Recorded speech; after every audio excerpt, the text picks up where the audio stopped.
Jeff Hardy's theme. No more words. By End Ever After. Yeah. It is indeed. Probably from WWE's most forgettable time period in their history, which was probably around the 2009, 2010 stage. I went watching and none of you were either watches. Nope. I don't think the audience were. No. Yeah. There's no audience. We're going to talk about the Stone Cold Vince McMahon podcast. I watched this live. I don't think you two did you? Did you watch it live? Yeah, I watched it after Raw. Yeah. Was it on your streaming website? Yeah. It was whatever I was watching. I woke up the day after and watched it from Watch Wrestling. Yeah. So. I mean, within 5 minutes, they'd mentioned TNA twice. Yeah. I thought it would break kayfabe a bit. And then not some. this fucking much. Like, ooh, they broke kayfabe a lot. They talked about CM Punk. They talked about Cesaro, the brass ring. I'm just gonna play a little clip here that I found before. It's just about Vince McMahon talking. Now this talking is about an unbelievable, and it's very untrue. Very untrue. Yeah, saying that no one's reached for that brass ring since John Cena. Because that's. I was gonna play this clip anyway quickly, and then you can form your opinion, and then we'll talk about ours. It seems to me, guys and gals backstage are walking on eggshells. They're trepidatious. They're a little afraid to really go out on a limb because there is no other option. And if they piss somebody, if they tick somebody off here, well then, there goes their career. Well, don't piss anybody off. I pissed a lot of people off. That's what you should. Right. There you go. That's how you succeed in WWE. Don't piss people off. You don't piss anyone off. Executives. And did you see? Right, Zack Ryder's nominated. Zack Ryder's nominated for a Slammy tomorrow, and he posted a video of someone recording him when he came out, and the pop he got, and literally putting quote marks next to it. Don't piss anybody off. Which is stupid because CM Punk always says the opposite. You should be pissing people off. You should be taking names. Steve Austin thinks the same and knows the same. And I wish everyone else could see the view that I've got of Vince McMahon's face after he said that. Just so nonchalant. You just see he's lying in his face, can't you? Crazy. I know you have. I wanted to challenge the locker room. Well, you got a bunch. Go ahead. You have this is a different group of guys and gals. It's millennials. They're not as ambitious, quite frankly, and they're not trepidatious at all. I just don't think they necessarily want to reach for that brass ring. The last person who really reached for that brass ring, in all likelihood, was John Cena. Now they're Whoa. Why would you How slag many off your wrestlers entire... can you name that got over and then was fed to John Cena? Go, Vince. Why would you slag off your entire roster? So the last person. So let's think of the guys who have reached that brass ring since John Cena. Daniel Bryan, CM Punk, Jeff Hardy. But apart from the fact he was a massive coke addict. Truth. Yeah. There's a few. Cesaro is Damien Mizdow.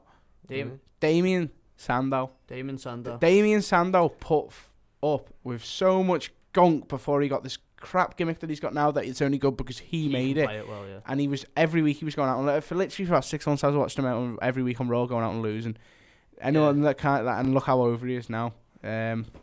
Bray Wyatt was fed to John Cena when he was gaining some he's probably not reached for that brass ring. So in terms of going from Husky Harris to that, maybe fair enough. So we'll just play Wade Barrett, I think. He's very unlucky with all injuries though.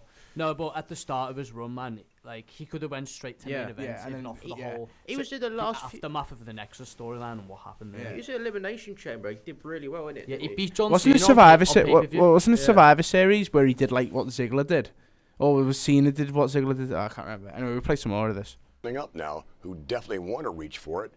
Ambrose is one of them. Seth Rollins is another one.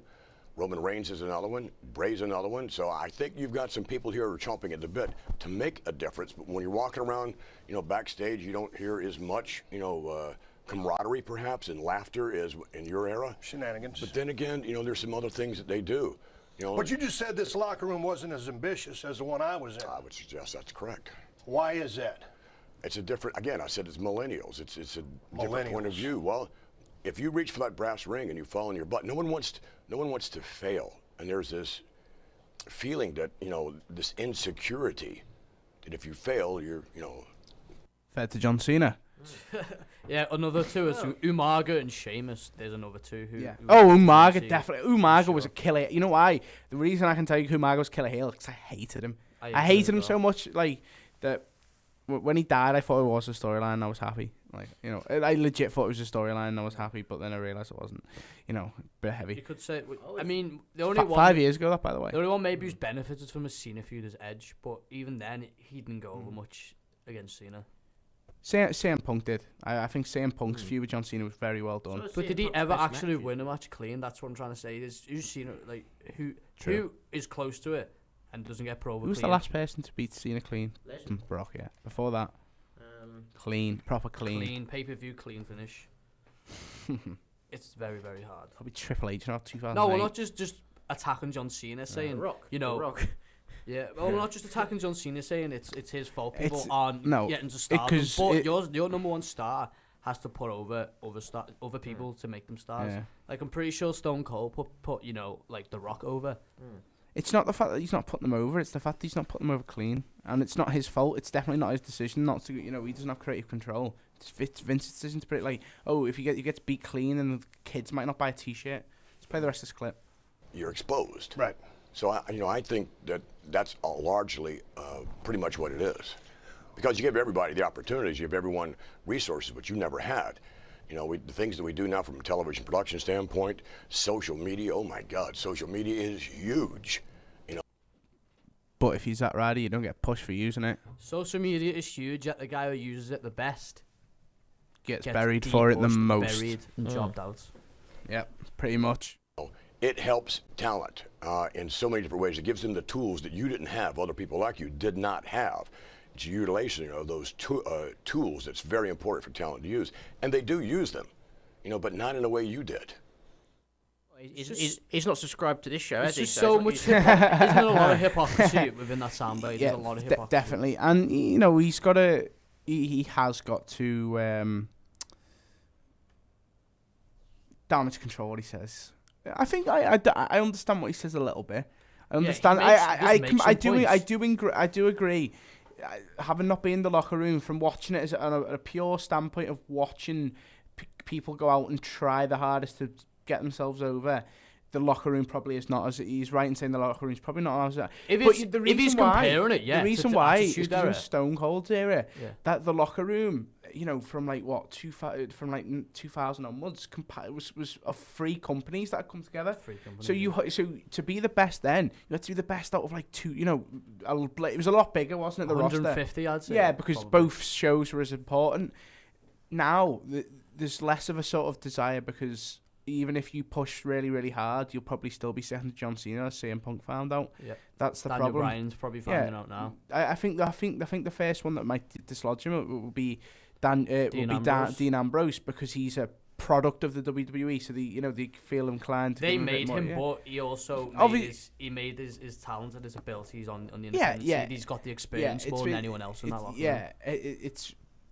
But like the WWE would definitely still say like, he's homegrown talent, not which they wouldn't with Daniel Bryan, because he was too big of a name in independent scene. Yeah, and a good thing I got out from this podcast was that Vince McMahon, me and you talk about this, Louis. We don't actually think he is a bad person or anything. We think he's a nice man. Were we all talking about this? Yeah, I think we all were actually. Yeah. I think he's a nice man. I think I think what we were saying is like, the guy clearly he has a view that he thinks agrees with the fans, but it doesn't. I'd say 75% of the fans want the wrestlers to be called wrestlers, not superstars. Yeah. I think it's outdated. It's outdated. What his views now. I think everyone wants it to be known as wrestling. Not because more people. They say the internet, like wrestling community, is just a small part. No, in this day and age, it's a very big part of the fan base. It's at least half of the fan base in this day and age. Yeah, I mean, surely he wants them to appeal to all the kids, but surely the people who are going to be buying all this stuff. But their main demographic as a kid, even if I was a kid, You know, I want to see attitude there. When I was a kid, I wanted to see. I probably would have liked the PG era as well, but what really drew me to it was the attitude stipulation stuff. matches. When I was a kid, that is all I watched. Stipulation exactly. matches. I used to fast forward the regular matches. Yeah, I'd do the same sometimes. But I'm still guilty doing the same every now and then. Yeah. True that. One match a month. Yeah. Also, there's what you think about when he touched upon the Cesaro push. Obviously, that was probably bullshit because he said basically there's just something that's not there. He's not quite clicking with the audience, but that is a lie because at Mania and around that time, he was so ready for that main event face push, ready to turn face, and everyone knew it. Yeah. Everyone knew it, and somebody sabotaged him onto that push, and Vince gave an answer, just a formal corporate answer, like basically. Because he knows someone sabotaged him from that push. He knows he's done it himself. I think, I think that the other bits to talk about in this podcast, like that, big things that we're not really going to discuss, is Vince and Stone Cold had a quite nice, refreshing discussion, about against each other over 15 minutes, and Stone Cold said the person who ever got the best out of the ring. Best out of me in the ring was you. To Vince McMahon, not even the best out of him on the mic, best out of him in the ring. That was nice. He talked about the network. They said the UK should be getting the network before the end of the year. I think they said, which should be. That's what they always say. Yeah, which is what we hope. And one thing I just want to push on to before we just go for another little break is should we talk about Randy Savage? Yeah, they touched upon Randy Savage in this. For those who don't know. We'll explain this. When Macho Man Randy Savage, when his contract ran out, was never renewed, and so 1993 was that? Yeah, so he moved on to WCW. And he did his stuff, and then he became and he became a free agent, and he was never signed again. And Vince snowballed him, they'd never mention him. He wasn't friends with him. When he was a free agent, and still one of the big draws, because the rumor that was going around, if you haven't heard of this, which I'll be very surprised, was that he'd had sexual intercourse with an underage Stephanie McMahon. 14-year-old I think all three of us would agree would be something that makes very much big sense considering his position on Randy Savage over the years. Even when Hogan and Vince or anyone else, were having a spat, they'd still show footage, sometimes maybe mention them in archive footage, but they never did. Randy Savage just got the Benoit treatment. He did. The Benoit got the Randy Savage treatment, really. That was what it was. You can argue that, but people generally just think it's because Vince wanted him to move on to commentary, Randy Savage, and he did it for him. And then when Randy left, he'd shoot on Vince and after saying, why was he doing that? I'm still in my prime. Because Randy wrestled for another, 7 years, 8 years. And he didn't even get him on a Legends contract, in what was it, whenever he, 01, 2000, weird. So, but basically, Stone Cold. Another thing that made he asked him straight up. He asked him straight up and said, and Vince said yes, and then Austin demanded more of an in-depth. What happened there is they zoomed in on Stone Cold, and Stone Cold just gave him a serious look, "Tell me the truth, tell me the truth." And Vince McMahon said, "Yeah, yes, soon." So I think it's going to be this year. You think next year's Hall of Fame? Well, next WrestleMania's Hall of Fame. I think this upcoming WrestleMania's Hall of Fame. I think he'll be in it. Yeah. I just don't see who else is who else can go in the Hall of Fame. Yeah, who headline it? If Randy Savage is there, you've made a DVD about him that came out a few weeks ago. You know what I mean? That Jim Cornette put him in the Hall of Fame. I think it's highly likely it'll be this year. Jim Cornette with the release of the DVD, Jim Cornette DVD. Or Sting maybe. Sting. No, not if he's going to face Taker. Oh yeah, just to shed a little bit of light, details of Sting's contract were revealed, which says that his expected appearances are. It's not very many, man. Not very good. It was 6, I think. It's one at WrestleMania, one at the Rumble, and 2 Raws before either one. Yeah. So that's enough. Yeah. Lesnar's scheduled to be on Raw up until he's from the start of January, till Romania. Yeah, well, I think it's this month. I think it's not the next Raw coming. It's the So the last Raw of the year, he's on till Mania because they've saved all the dates, which is good. I like that now. Yeah. It's worth not seeing the title fight. Yeah, because we're gonna get 3 months of Lesnar, and it'll be really good. Is he actually gonna wrestle on Raw? No, just he might do on a couple. On 1 or 2. If the network and No, never have Brock Lesnar wrestle on the Raw. There is no need to. There's no need to. Especially in this day and age. Yeah. No need. Okay. After the break, we'll talk about the potential debut of this guy. Yes. Everyone. I will fight anyone and everyone. Bet against me if you want. But it's my turn now. I am the future.